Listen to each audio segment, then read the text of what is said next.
All right, we're back. So they had just been sent down to the hospital by Nerissa, and Howard and Andromeda couldn't even take a bath when they got back. When did you guys get back? Asked Gregor. About 12 hours before you arrived. Andromeda was astonishing. She barely rested at all. When we landed, they took Meredith to the hospital and locked us up. But I knew one of our guards. She whispered word of Meredith's recovery to us, said Howard. At the hospital, all four of them were immediately sent to bathe. Gregor realized he must be knocking people over with the rotten egg smell, because it's so bad. After several days, he didn't much notice it anymore. He sank into a tub and felt all his injuries object. The squid sucker marks on his arm, the aching ribs, the bump on his head from Rip Red, the various abrasions and bruises from the stoning, the rope burns around his wrists. Wincing, he scrubbed himself down. It was lucky that the bath water was continually carried away by the current. It would have been the color of mud by the time he was through. The doctors treated his wounds. He spoke only when they asked him a direct question about an injury. When he finished, the others were waiting for him. I suppose we should all get some rest, said Howard. Is that safe? Asked Gregor. No one answered. Their status and regalia was foggy. Nerissa had cleared them, but Gregor had a feeling plenty of people still thought they were guilty. I have a large chamber that would accommodate us. It is reserved for my family at all times, said Howard. At least we know we are safe with one another. They all followed Howard back to his room. Gregor was glad he had offered. He didn't want to go back to the room he had always shared with Boots here. Where's your family? Asked Gregor. They returned to the Fount a few days after we left.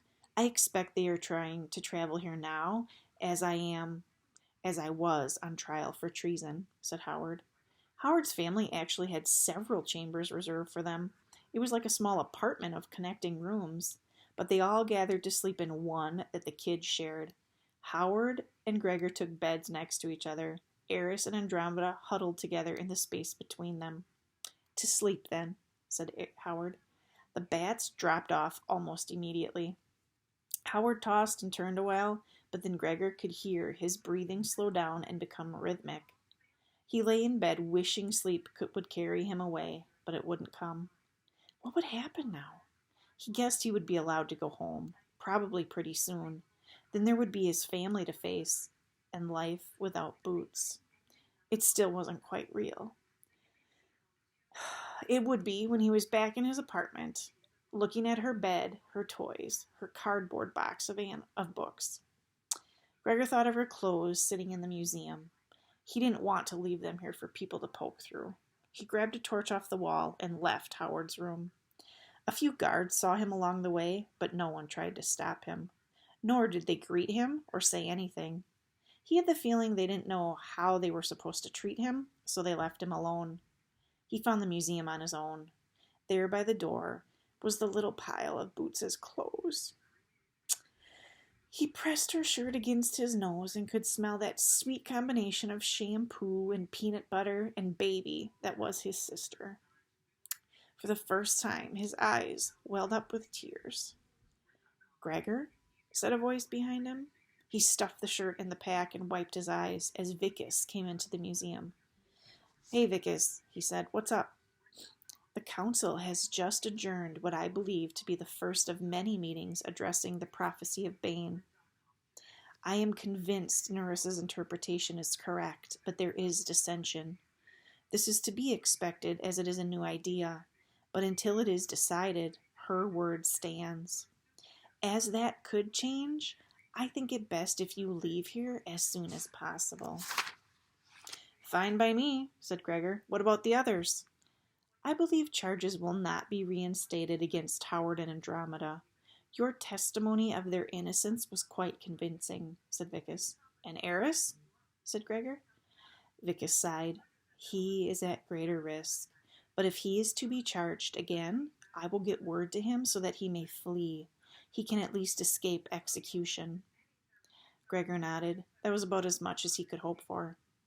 Is there anything you would like to take back with you? Vicus asked, gesturing to the shelves. I don't want anything but our stuff, said Gregor. If not for yourself, perhaps for your parents? Said Vicus. How does your father? Does he teach again? No, he's still too sick, said Gregor. How so? Vickis asked, frowning. Gregor choked out a list of his dad's symptoms. His father's health was just one more thing the Underland had stolen from them. Vickis tried to question him in more detail, but he couldn't take it. Maybe I will take that cuckoo clock, he said, pointing to it. Maybe I will take that clock, he said, pointing to the cuckoo clock he had seen when he was collecting batteries. He had set it to change the subject, but he knew someone who might like it. I will have it wrapped for you, said Vickis. Great, so I guess I'll see if Eris is up for flying yet, and like you said, get out of here, said Gregor. He scooped up his clothes and left the museum. Vickis could learn a thing or two from Nerissa. Sometimes people just didn't want to talk. He got all turned around on his way back to Howard's room. The route was unfamiliar, and the tears that had started back in the museum were streaming down his cheeks. Well, maybe it was better to break down here than in front of his parents. He turned left, then right, then backtracked. Where was he? Where was his sister? She had just been here. He had her clothes. He could feel her in his arms. Boots. He gave up and pressed his forehead into a stone wall, sobbing as he let the pain in. Images of her swarmed back into his mind. Boots on the sled, Boots showing him how she could hop on one foot. Boots' eyes upside down, their foreheads pressed together. 2 rows, tiny, tiny toes. Boots 10, wiggle my nose. Woo!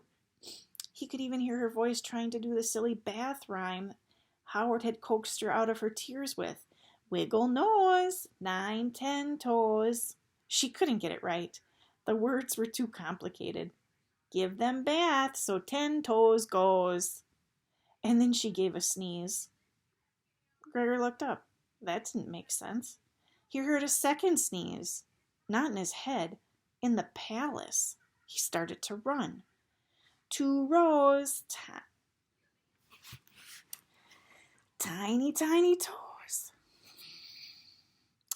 Either he was completely losing it. Boots 10, wiggle my nose. Woo! This is probably making it harder for you guys. Or that sound was real. He flew down the halls, crashing into walls and a couple of guards who called for him to halt. He didn't. Wiggle nose, 9, 10 toes. Gregor ran into the room just in time for the last line. Give them bath so 10 toes goes. She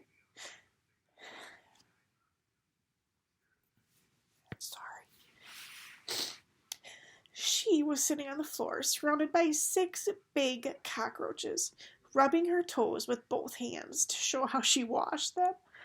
He stumbled across the room and grabbed her up in his arms and held on tight as a happy voice squeaked in his ear. Hi, you.